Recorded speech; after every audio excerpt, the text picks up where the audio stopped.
Nobody warns you that the person you promised forever to could quietly become a stranger in your own bed. If it's been weeks, months, or you honestly can't remember the last time you and your spouse were intimate, this video is going to explain exactly why that happens, and the one thing almost nobody tells you about a sexless marriage. A sexless marriage doesn't happen overnight. It's the result of dozens of small, quiet moments that pile up until one day you realize you can't remember the last time things felt close.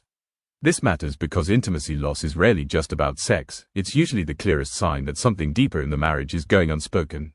So today we're breaking down why married couples stop having sex, what's actually happening underneath it, and what marriage counselors say genuinely helps.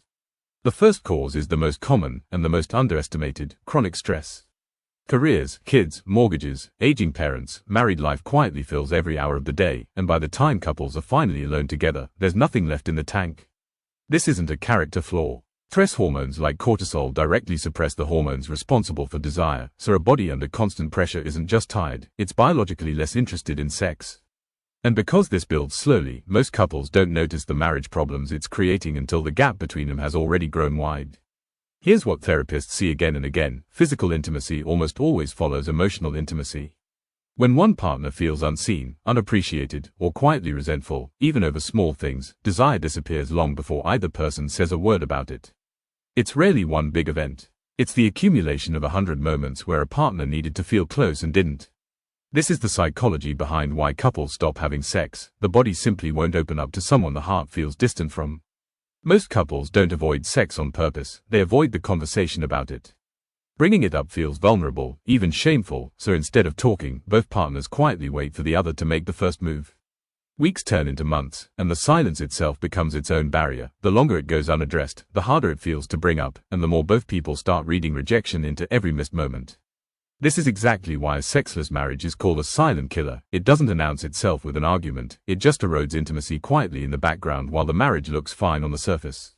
First, raise the topic outside the bedroom, not in bed, not in the heat of a moment, but during a calm, neutral time, framed as, "I miss feeling close to you," rather than any kind of accusation.